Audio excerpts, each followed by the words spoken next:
السلام عليكم ورحمة الله وبركاته. الحمد لله رب العالمين، والصلاة والسلام على نبينا محمد وعلى آله وصحبه أجمعين ومن تبعهم بإحسان إلى يوم الدين. أما بعد، قال الله تعالى: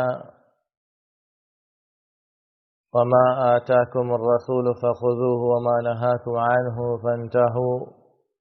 وقال النبي صلى الله عليه وسلم: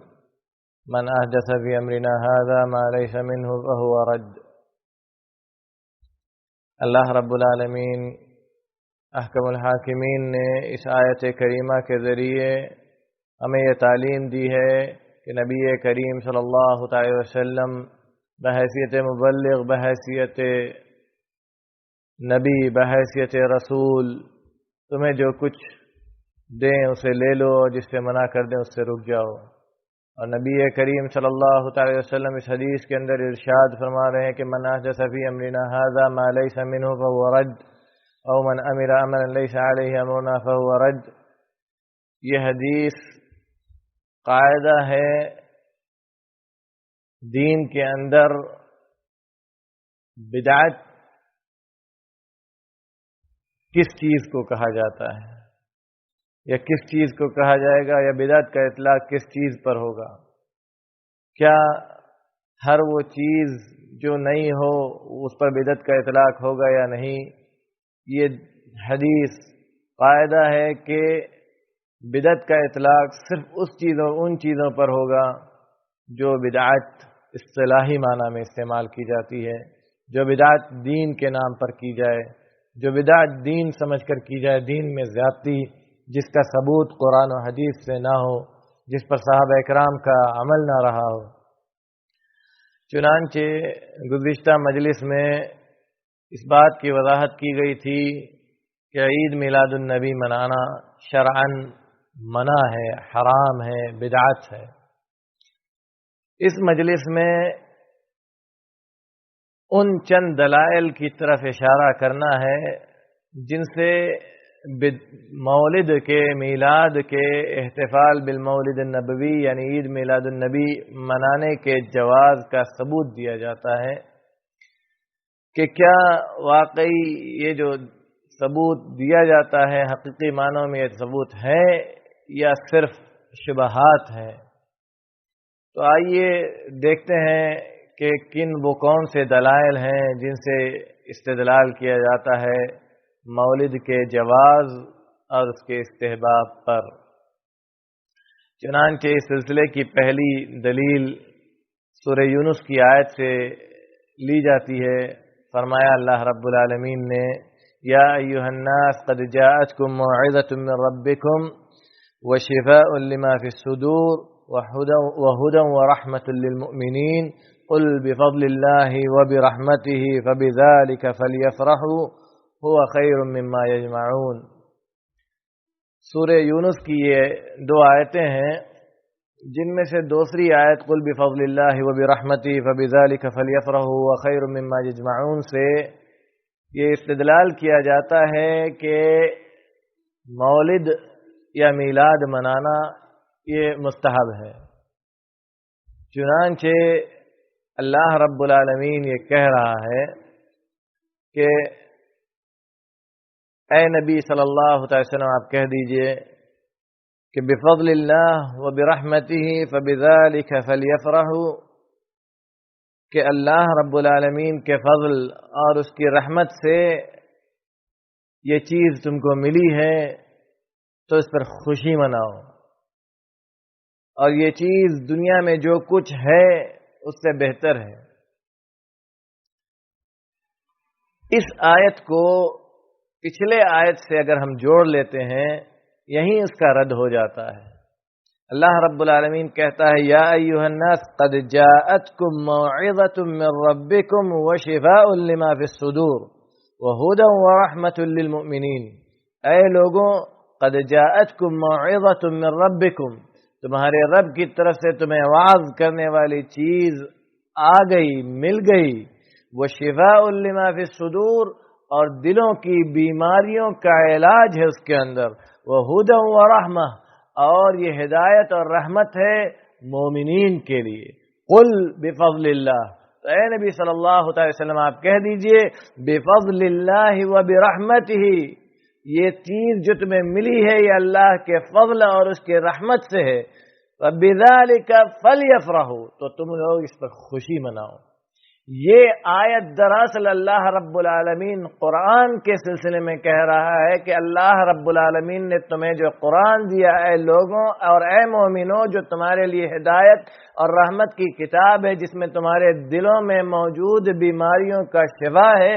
تو اللہ رب العالمین یہ کہہ رہا ہے کہ اس پر خوشی مناؤ، نہ یہ کہ نبی صلی اللہ علیہ وسلم کی پیدائش پر خوشی منانے کی اجازت ہے اس آیت کے اندر۔ اب یہ دیکھا جائے کہ کیا اس سے استدلال کیا جا سکتا ہے کسی بھی طریقے سے میلاد منانے پر؟ چلو مان لیا جائے کہ نبی کریم صلی اللہ علیہ وسلم کے سلسلے میں یہ آیت ہے، قل بفضل اللہ وبرحمتہ فبذلک فلیفرحوا ھو خیر مما یجمعون۔ تو نبی کریم صلی اللہ علیہ وسلم کا آنا اس دنیا میں، آپ کا مبعوث کیا جانا، یہ بلا شبہ ایک نعمت ہے اللہ رب العالمین کی طرف سے، لیکن نبی کریم صلی اللہ علیہ وسلم کی پیدائش پر خوشی اگر منانا ہوتا تو اس کے لیے نبی کریم صلی اللہ علیہ وسلم خود اجازت دیتے اور آپ صلی اللہ علیہ وسلم مناتے، آپ کے بعد منایا جاتا اور وہ ایک سلسلہ چلتا، لیکن ایسا کچھ بھی نہیں ہے۔ اس لیے اس آیت سے یہ استدلال کرنا کہ یہ میلاد کے جواز پر دلیل ہے، یہ صرف ایک شبہ ہے، اس میں کوئی دلیل نہیں ہے میلاد منانے کی، بلکہ یہ قرآن کے سلسلے کی آیت ہے۔ قرآن کے نزول پر خوشی منانے کے لیے اللہ رب العالمین کہہ رہا ہے۔ دوسری آیت، وَمَا أَرْسَلْنَاكَ إِلَّا رَحْمَةً لِّلْعَالَمِينَ، اے نبی ہم نے آپ کو نہیں بھیجا مگر دنیا والوں کے لیے رحمت بنا کر۔ اب اس آیت سے استدلال کیا جاتا ہے کہ یعنی نبی صلی اللہ علیہ وسلم جب رحمت بنا کر بھیجے گئے ہیں تو آپ کی پیدائش پر خوشی منانا یہ بہت بڑے فضل کا کام ہے، اس لیے آپ کی بطور قیاس کے، اور یہ ہم اور آپ اچھی طرح جانتے ہیں کہ قیاس اس امر کے اندر یعنی امور عقدیہ کے اندر قیاس صرف وہیں چل سکتا ہے جہاں تعلق عقیدہ ایمان۔ ایک تو پہلا قول تو جمہور کا جو یہ ہے کہ امور عقدی میں قیاس نہیں ہے، جمہور علماء کا قول یہ ہے کہ عقدی معاملات کے اندر قیاس کرنا جائز نہیں ہے، قیاس عقدی معاملے میں نہیں چل سکتا۔ جو لوگ کہتے ہیں کہ قیاس کر سکتے ہیں ان کا بھی قول یہ ہے کہ کچھ چند خاص چیزیں ہیں، جیسے کہ اللہ رب العالمین نے اس دنیا کو پیدا کی، اس دنیا میں ہمیں پیدا کیا ہے تو اسی پر قیاس کر کے وہ ہمیں آخرت میں بھی پیدا کرے گا، گرچہ اس کی دلیل موجود ہے، مثال کے طور پر کہا جا سکتا ہے، لیکن یہ چیز کہ اللہ رب العالمین نے نبی کریم صلی اللہ علیہ وسلم کو رحمت بنا کر بھیجا ہے، اس لیے آپ کی پیدائش پر خوشی منانا ہے، اس میں اس کی کوئی دلیل نہیں ہے، کیونکہ اس کے لیے ثبوت چاہیے نبی کریم صلی اللہ علیہ وسلم سے اس کے منانے کا، آپ کے بعد صحابہ کرام سے، جو کہ نہیں ہے۔ اور یہ آیت وَمَا أَرْسَلْنَاكَ إِلَّا رَحْمَةً لِّلْعَالَمِينَ، یہ اللہ رب العالمین اس لیے کہہ رہا ہے کہ مسلمان انسانوں کو جو اللہ رب العالمین نے کفر و ضلالت کی گمراہی سے نکالا اور پھر نیکی کی راہ پر لگایا، ہدایت عطا کیا، وہ نبی کریم صلی اللہ علیہ وسلم کے ذریعے سے ہوئی، تو یہ رحمت ہے۔ اور آپ صلی اللہ علیہ وسلم قیامت کے دن اپنی امتیوں کے لیے شفاعت کریں گے، اس لیے رحمت ہے، نہ یہ کہ آپ کی میلاد منانا ہے۔ تیسری آیت وَأَمَّا بِنِعْمَةِ رَبِّكَ فَحَدِّثْ، اپنے رب کی نعمتوں کو بیان کرو، اپنے رب کی نعمتوں کو بیان کرو۔ یہ آیت سورہ ضحیٰ کی آخری آیت ہے۔ اللہ رب العالمین نبی کریم صلی اللہ علیہ وسلم کو حکم دے رہا ہے کہ اے نبی اپنے رب کی نعمتوں کو بیان کرو. تو جب یہ حکم نبی کریم صلی اللہ علیہ وسلم کے لیے ہے اور یہاں پر کوئی خصوصیت آپ کے ساتھ نہیں ہے، یعنی یہ حکم صرف خاص آپ کو نہیں ہے، تو یہ پوری امت کے لیے حکم ہے، تو گویا یہاں اللہ رب العالمین ہر اس نعمت کو بیان کرنے، شکریہ ادا کرنے کا حکم دے رہا ہے جو ایک انسان کو پہنچتی ہے. اپنے رب کی جانب سے جو نعمت انسان کو پہنچے وہ اس پر اللہ کا شکریہ ادا کرے اور اس نعمت کا اس پر سے اظہار ہونا چاہیے، نہ یہ کہ میلاد منانا. اللہ رب العالمین اللہ کے نبی صلی اللہ علیہ وسلم سے ایک صحابی نے پوچھا کہ اللہ کے نبی صلی اللہ علیہ وسلم مجھے یہ پسند ہے کہ میرا نیا کپڑا نیا ہو، میرا جوتا نیا ہو، تو کیا یہ فخر ہے؟ تو کہا نبی کریم صلی اللہ علیہ وسلم نے کہا نہیں. پھر وہاں صحابہ اکرام نے اس آیت سے استدلال کیا ہے کہ وَأَمَّا بِنِعْمَتِ رَبِّكَ فَحَدِّثْ، کہ اپنے رب کی نعمتوں کو بیان کرو. یہ حکم ہے کہ انسان کو اگر اللہ تعالیٰ نے نوازا ہے، دیا ہے، تو ایسا فقیر بن کر نہ چلے کہ ایسا لگے کہ اس کے پاس کچھ ہے نہیں. اس آیت کے اندر میلاد منانے کا دخل کوئی ہے ہی نہیں. چوتھے نمبر پر نبی کریم اللہ رب العالمین کہتا ہے لَقَدْ مَنَّ اللَّهُ عَلَى الْمُؤْمِنِينَ إِذْ بَعَثَ فِيهِمْ رَسُولًا مِّنْ أَنفُسِهِمْ يَتْلُو عَلَيْهِمْ آيَاتِهِ وَيُزَكِّيهِمْ وَيُعَلِّمُهُمُ الْكِتَابَ وَالْحِكْمَةَ وَإِنْ كَانُوا مِنْ قَبْلُ لَفِي ضَلَالٍ مُبِينٍ. کہتا ہے اللہ رب العالمین کہتا ہے کہ اے اللہ رب العالمین نے مومنوں پر آپ کی بعثت کے ذریعے سے انعام کیا اس طور پر کہ انہی کے بیچ سے انہی جیسا ایک نبی بھیجا. یتلو علیہم آیاتہ ویزکیہم ویعلمہم الکتاب والحکمہ، جو ان پر اللہ کی آیتیں تلاوت کرتا ہے اور اس کی آیات کو اور ان کو پاک کرتا ہے، ان کو بیماریوں سے، یعنی گندگی دل کے اندر جو گندگی ہے کفر و شرک کی بیماری ہے اس کو پاک کرتا ہے، اور انہیں کتاب سکھاتا ہے، قرآن سکھاتا ہے، والحکمہ اور حکمت کی باتیں سکھاتا ہے، یعنی حدیث. وَإِن كَانُوا مِن قَبْلُ لَفِي ضَلَالٍ مُبِينٍ، اگرچہ یہ لوگ اس سے پہلے گمراہی میں تھے. اس آیت سے کہا یہ جاتا ہے کہ لقد من اللہ علی المؤمنین، اللہ رب العالمین نے مومنوں پر انعام کیا کہ آپ کو بھیجا، اور یہ انعام بطور انعام کے آپ آئے، تو چونکہ آپ بطور انعام کے آئے اس لیے آپ پر کے لیے میلاد منانا ہے. جبکہ اللہ رب العالمین آگے خود کہہ رہا ہے کہ انعام کی صورت کیا ہے، انعام کس طریقے سے ہوا، انعام کیوں ہے، آپ صلی اللہ علیہ وسلم کیوں بطور انعام ہے؟ کیونکہ آپ صلی اللہ علیہ وسلم آیتیں پڑھ کر سناتے ہیں، کیونکہ آپ صلی اللہ علیہ وسلم نفس کو پاک کرتے ہیں گندگیوں سے، کیونکہ آپ صلی اللہ علیہ وسلم قرآن اور حدیث سکھاتے ہیں. یہ نبی کریم صلی اللہ علیہ وسلم کے انعام ہونے کی وجہ ہے. تو اس میں آپ صلی اللہ علیہ وسلم کی اتباع کا حکم ہے. آپ صلی اللہ علیہ وسلم نے جو قرآن دیا، جو حدیث دیا، جو آپ نے آیتیں پڑھ کر بتائی، جو آپ نے پاکی کا طریقہ بتایا، وہ سب کچھ اختیار کرنے کا حکم ہے، اور اس کو انعام کہا ہے اللہ رب العالمین نے، نہ کہ میلاد منانے کو. اس کے بعد ایک چیز جس سے سب سے زیادہ دلیل پکڑی جاتی ہے وہ یہ کہ نبی کریم صلی اللہ علیہ وسلم سے جب صوم یوم اثنین یعنی سوموار کے دن، پیر کے دن کے روزے کے بارے میں آپ سے پوچھا گیا، تو آپ نے فرمایا کہ یہی وہ دن ہے جس دن اللہ رب العالمین نے مجھے پیدا کیا، جس دن میری بعثت ہوئی، جس دن آپ صلی اللہ علیہ وسلم کو اللہ رب العالمین نے نبی بنایا وغیرہ ذالک. جو مقام موضع استدلال ہے وہ یہ کہ مجھے اس دن پیدا کیا تو اس لیے اس دن روزہ رکھا. نبی کریم صلی اللہ علیہ وسلم نے روزہ رکھا ہے، میلاد نہیں منایا ہے. تو اگر ہم یہ کہتے ہیں کہ ہمیں روزہ رکھنا ہے اس لیے کہ نبی صلی اللہ علیہ وسلم اس دن پیدا ہوئے ہیں، تو یہ کہا جا سکتا ہے لیکن میلاد منانا، اس کی مجلسیں لگانا اور اس میں نبی صلی اللہ تعالی علیہ وسلم کو بلانا، نبی صلی اللہ علیہ وسلم کے اور یہ دعویٰ کرنا کہ اس میں نبی صلی اللہ تعالی وسلم حاضر ہوتے ہیں، یہ ساری چیزیں دلیل کی محتاج ہیں جس پر کوئی دلیل نہیں ہے۔ اور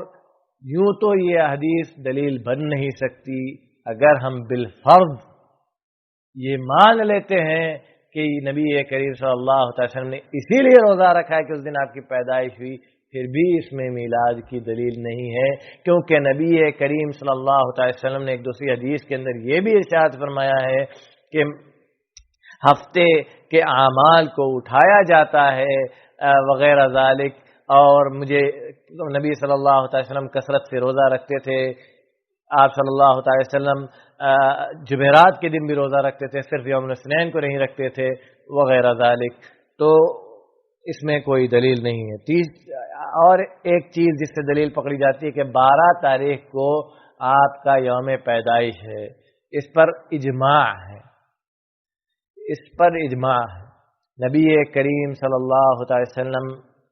کی پیدائش کو ہم مان لیتے ہیں کہ آپ کی پیدائش 12 تاریخ کو ہے، اور اس پر اجماع بھی ہے۔ اس میں کہاں دلیل ہے کہ آپ صلی اللہ علیہ وسلم کی میلاد منانا ہے، جبکہ یہ قول سراسر باطل ہے کہ نبی کریم صلی اللہ علیہ وسلم کی ولادت 12 تاریخ کو ہوئی ہے، کیونکہ 20 سے زائد اقوال ہیں۔ یہ بعض قول کے اندر آپ صلی اللہ علیہ وسلم رمضان میں پیدا ہوئے ہیں، بعض قول کے مطابق آپ 1 تاریخ کو، بعض کے مطابق 2 تاریخ کو، بعض کے مطابق 8 کو، بعض کے مطابق 9 کو، بعض کے مطابق 10، بعض کے مطابق 11، بعض کے مطابق 12، بعض کے مطابق نہ جانے کتنے اقوال ہیں۔ یہ کہنا کہ اس پر اجماع ہے، یہ سراسر باطل ہے۔